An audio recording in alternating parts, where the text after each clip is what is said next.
5-6 বছর আগে সিলেট গিয়েছিলাম। আর আমরা যারা সিলেটে ঘুরতে গিয়েছি সবাই কিন্তু জানি সিলেটের গরুর মাংস দিয়ে সাতকরা কত মজা। সেই যে সাতকরা এনেছি এত বছর সংরক্ষণ রেখেও কি সুন্দর টাটকা, সেটাই শেয়ার করব। এবং লঞ্চে কিভাবে যাওয়ার সময় ইলিশ মাছ ভেজে সার্ভ করা হয় সেটাও দেখাবো।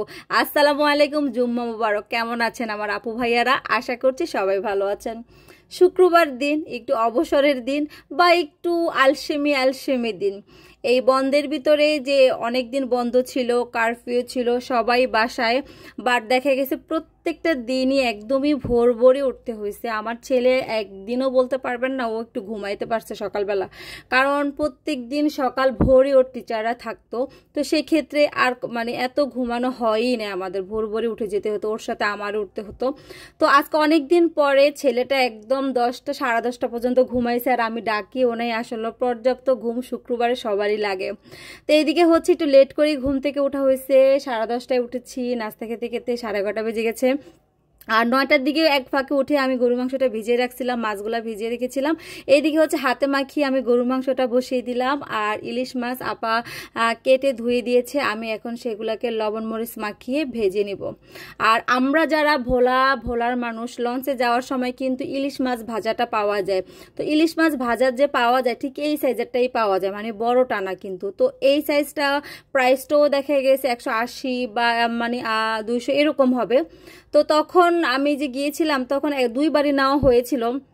তো ওরা দেখলাম আলুটাকে একদম পাতলা করে, একদমই পাতলা করে কেটে এটার সাথে মসমসা করে ফ্রাই করে দেয়, সাথে হচ্ছে আপনার বেরেস্তা। মানে ইলিশ মাছটার থেকেও মনে হয় যে বেরেস্তা, শুকনো মরিচ আর হচ্ছে আলুটা খেতে এত মজা।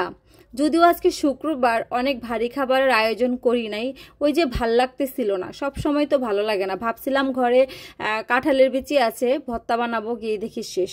এইদিকে হচ্ছে এই যে বলেছিলাম সিলেট যখন গিয়েছিলাম ওরা তখন এই অ্যাঙ্কর ডালটা দিয়ে একটা ডাল রান্না করতো, পাঁচফোড়ন দিয়ে, রসুনের বাগার দিয়ে, বিশ্বাস করবেন অদ্ভুত একটা মজা। তো এইটাকে প্রায় 1 ঘন্টার মতো জ্বালিয়েছি, এখন দেখতেই পেরেছেন সিদ্ধ হয়ে গেছে। আর এইদিকে আমি কয়েকটা শুকনো মরিচও দিয়ে দিয়েছি। আর এখন বাগার দিয়ে দিব ডালটাকে, ডাল ঘুটনি দিয়ে ঘুটে দিয়েছি, আপনারা কেউ বেটেও নিতে পারেন। এখানে পাঁচফোড়ন, রসুন, তারপরে হচ্ছে শুকনো মরিচ, পেঁয়াজ সব কিছু দিয়ে এবার হচ্ছে বাগাটা দিয়ে ধনেপাতা দিয়ে দিলাম। ওফ, দেখতে পাচ্ছেন একদম পারফেক্ট। মানে হঠাৎ করে সিলেটে যাইতে পারি না তো কি হয়েছে, ঘরে বসেই ফিল নেব। তো এইদিকে হচ্ছে আমি গরুর মাংসটাকে কষিয়েছি। গরুর মাংসের পরিমাণটা আজকে মোটামুটি বেশি, তবে আলুটা একটু কম দিয়েছি। আসলে চাচ্ছিলাম যে বেশি আলু এরকম হোক বা রান্নাটার সাথে, কারণ যেহেতু সাতকরা রান্না করব।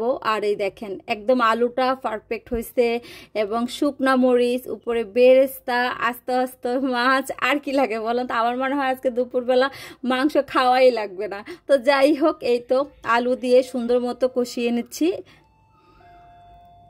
আর এদিকে দেখতেই পাচ্ছেন খুব সুন্দর মতো করে মাংসটাও কষানো হয়ে গেছে। আর এই তো সাতকরাটা আমি আজকে এত বছর হয়ে গেল, তখন ওনারা বলেছিল যে আপনারা যদি সাতকরাটা নিয়ে উপরের যে খোসার মানে ছিলকাটা আছে সেটা যদি আপনারা একদম ছোট ছোট করে কেটে রোদ্রে শুকিয়ে রাখেন তাহলে অনেক বছর মানে পর্যন্ত খেতে পারবেন। তবে নামানোর মানে রান্না করার আধা ঘন্টা আগে কুসুম পানি দিয়ে ভিজিয়ে রাখলে হবে। তো আমি সুন্দর ভিজিয়ে রাখলাম, আর হচ্ছে একদম সফট হয়ে গেছে। আর যখন জাস্ট নামাবো, বন্ধ করব চুলাটা, তার মানে 2-3 মিনিট আগে দিয়ে চুলাটা অফ করে দিব। এই দেখেন কি সুন্দর সফট হয়ে গেছে, দেখছেন?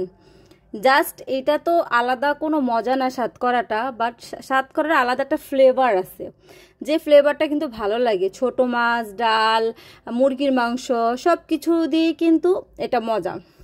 আর আমি আজকে গরুর মাংসটা একদমই শুকনো শুকনো করব না, একটু কিছুটা ঝোল ঝোল রাখবো।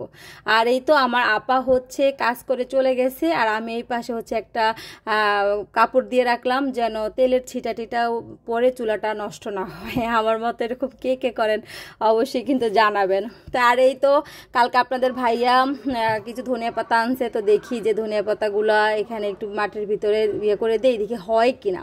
তার আগে আমার আম্মু দিছিল, আপনাদের ভাইয়াও দিছিল, বাট হয় না। তা আমি আজকে ইয়ে করলাম যে দেখি অনেকগুলা যেহেতু আজকে আমিই দিই, তো এগুলাকে দিয়ে তারপর একটু পানি দিয়ে দিলাম। আল্লাহই জানে, যদি হয় আপনাদের সাথে কিন্তু শেয়ার করব। আর এই তো মাশাআল্লাহ দেখেন কি সুন্দর হয়েছে রান্নাটা। তো কেমন লাগলো ব্লগটা অবশ্যই জানাবেন, আর যদি ভালো লাগে থাকে শেয়ার করবেন।